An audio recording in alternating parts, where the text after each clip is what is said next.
Olá, eu sou Patrícia Ingraciotano e estou aqui para falar com você sobre as mentes inquietas. Ou, se você quer chamar de outro modo, o síndrome do pensamento acelerado. No momento que eu vinha para aqui, para gravar este vídeo, estava pensando, será que a pessoa que vai ouvir este vídeo, que está assistindo agora, tem pensamentos acelerados? É uma pessoa com mente inquieta? Isso eu não consigo responder, mas você vai conseguir responder logo que eu comece a descrever os sintomas. Mas antes disso, eu vou pedir para você ter muita atenção, prestar bastante atenção durante este percurso, porque o síndrome do pensamento acelerado atinge 80% da nossa população. E isso quer dizer o quê? Quer dizer que se na sua casa moram 4 pessoas, se o núcleo familiar é formado por 4 pessoas, você pode estar certo, pode estar certa de que 2 dessas pessoas vão manifestar os sintomas do pensamento acelerado. Podem ser tênues, mas elas vão apresentar esses sintomas. Por quê? Porque vamos dizer, se a gente vai considerar uma doença, poderíamos considerar como uma doença social, uma doença do nosso tempo. E não deixa fora ninguém, porque nós vamos encontrar, e sobretudo vamos encontrar, muitas mentes inquietas nas crianças. Mas vai das crianças até os adultos e até idades bem avançadas, sem distinção de profissão. No começo, se achavam os profissionais que as pessoas com mentes inquietas eram profissionais cujos trabalhos demandavam muita exigência. Mas na atualidade é um fenômeno que se fez extensivo para toda a sociedade. Por isso estou falando para você prestar bastante atenção. Nós estamos fazendo estes vídeos de maneira preventiva, para você perceber antes de que o fenômeno se manifeste de forma contundente e que você não tenha, as saídas sejam muito mais duras das que hoje você poderia percorrer. Então, mas você está certo, você está me perguntando qual é esse fenômeno, que sintomas têm as pessoas com mentes inquietas? Bom, justamente essa pessoa que faz essa pergunta nervosa é uma pessoa com mente inquieta. A pessoa com mente inquieta não pode aguardar, não tem paciência, fica bastante intolerante, bastante também estressada. Por quê? Porque é uma pessoa que tem uma sobrecarga no córtex cerebral. O córtex cerebral, veja aqui temos um desenho de um cérebro, como se você estaria olhando de cima. Toda a parte que recobre o cérebro é a parte do córtex cerebral. É uma parte muito delicada e que tem a maior parte da matéria cinzenta do cérebro e riquíssima em neurônios. E é a parte do nosso cérebro que se ocupa de funções bem sofisticadas. Está relacionado com a percepção, com a memória, com a consciência, com a linguagem, com o movimento.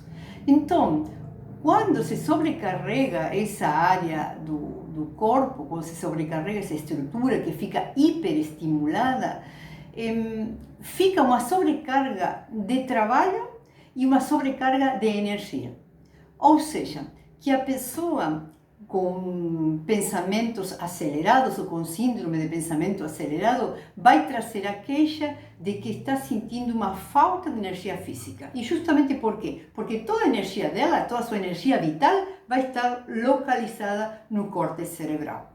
Mas como o córtex é uma estrutura tão delicada, tão sofisticada, e ela tem esta função de receber os estímulos, integrar e dar uma resposta de movimento e uma resposta adaptativa ao mundo, como ela está tão sobrecarregada, ela não consegue responder, não consegue dar conta. E a pessoa deixa de ter respostas adaptativas. Por exemplo, ela está aqui falando comigo e não vai conseguir levar o fio da conversa.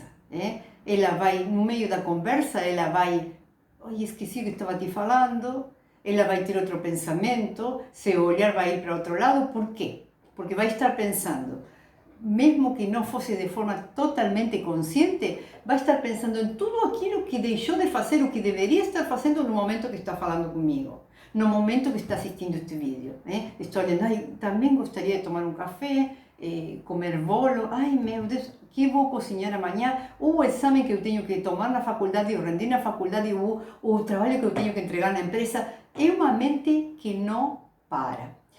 Neste momento da nossa civilização, algo que tem contribuído de forma muito negativa para incrementar este fenômeno, para fazer este fenômeno mais evidente, é a tecnologia. Porque pelo que eu tenho, pelos estudos que são realizados, e posso confirmar com os pacientes que eu recebo na clínica, são pessoas que têm um apego muito grande à tecnologia. Então, praticamente poderia dizer que vivem dependentes do celular, do computador, dos joguinhos, da comunicação, das redes sociais. Então, isso favorece de forma negativa a hiperestimulação do córtex. Então, outra coisa que essas pessoas, outra queixa, é que elas não conseguem descansar. Ou seja, vão dormir enquanto tem um tempo, podem dormir 6 horas, podem dormir 7 horas, no tempo relógio, mas no tempo físico elas não conseguem descansar, porque todas, como falamos, toda a sua energia vital se encontra processando ideias no córtex cerebral e não consegue entregar energia para as outras partes do corpo, nem sequer soltar essa função para que se produza uma regeneração do sistema nervoso, como ocorre de noite quando nós descansamos. Então, como falei, essas pessoas são bastante estressadas, inquietas, impacientes, intolerantes. E eu falo assim, elas vivem no mundo da cabeça, elas estão cindidas do corpo. Para essas pessoas não tem corpo. O corpo tem que correr atrás delas, elas vivem na cabeça. E o mesmo ocorre com as crianças. É difícil tratar esse quadro, dificulta um pouco a falta de diagnóstico preciso. E vou dizer por quê. Alguns anos atrás, o Dr. Augusto Cury, ele faz estudos sobre este fenômeno e vai nomear este fenômeno como uma síndrome do pensamento acelerado, SPA. Mas ainda, os manuais técnicos que utilizamos na psiquiatria e na psicologia, tanto como o CID-10 e o DSM-5, que é o manual estatístico e de diagnóstico para os transtornos mentais e desequilíbrios mentais, esta síndrome não está tratada de forma independente. Ela é tratada dentro do quadro de ansiedade. E quando eu olho para essa síndrome dentro do quadro de ansiedade, eu vou ter uma nomeação para ela como TDAH, porque é muito parecida ao transtorno de déficit de atenção e hiperatividade. Então, normalmente, quando a pessoa recebe um diagnóstico de TDAH, a pessoa é medicalizada. Então, isso é ruim. Olha, tem pessoas que precisam seguir esse caminho, mas se nós fizéssemos uma distinção mais fina, nós conseguiríamos perceber que essa pessoa poderia modificar seu quadro, modificando algumas atitudes e modificando sua forma de conectar consigo mesma.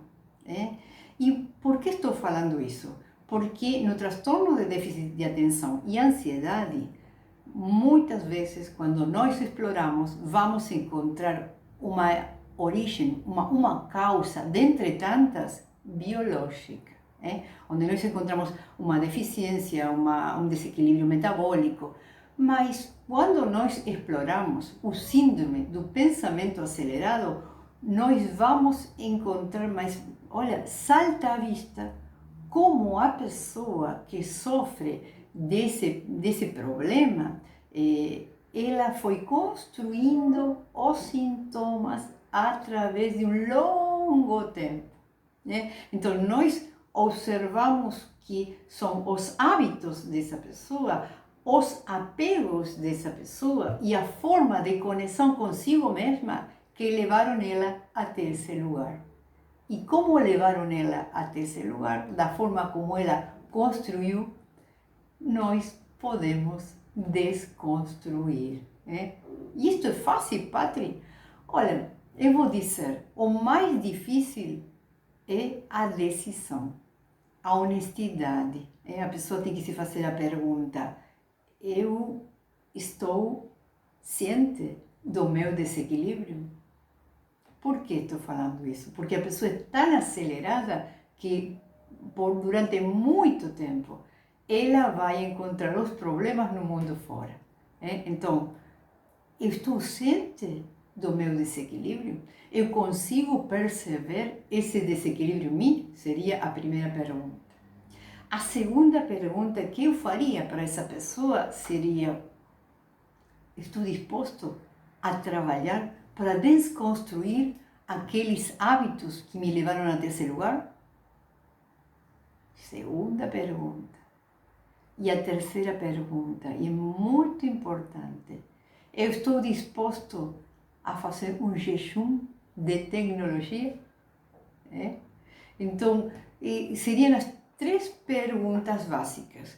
Por que estou falando isso? Porque se a pessoa passa a primeira, responde de forma positiva, a segunda, e se coloca a favor do seu tratamento, que é um exercício de desconstrução, a pessoa tem que ser capaz de fazer esse jejum de tecnologia, porque na nossa época a tecnologia trouxe um aumento muito grande de mentes inquietas e de pensamentos acelerados.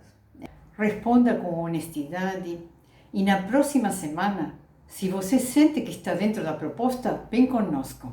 Ali eu vou ensinar alguns passos fundamentais, essenciais, para você conseguir desacelerar, sair da torre de controle e começar a tomar mais o gosto pela sua vida. Então, agradeço a companhia. Se gostou da matéria, deixe seu like, se inscreve no canal e convide a seus amigos ou aquelas pessoas que você acha que possam precisar. Grande, grande, grande abraço e até a semana próxima.